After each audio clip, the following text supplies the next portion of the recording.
Миглена Каканашева, 22 години, собственик на модна марка. През 2009 година Миглена напуска родния си град Раковски, за да замине в Есекс, Англия, където учи психология.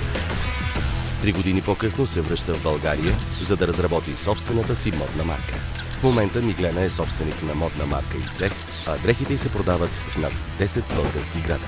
Едва на 22 години Миглена вече е успешен млад предприемач, превърнала хобито си в успешна професия. Твърди, че може да крие чувствата си и че не съжалява за нищо в живота си. Най-големият й страх е да не бъде изоставена, затова тя първа къса връзки и изоставя хората около себе си. Смята, че принцът до нея трябва да е и богат, и красив. Какво мислят хората за нея е от значение, но в същото време трудно понася критика.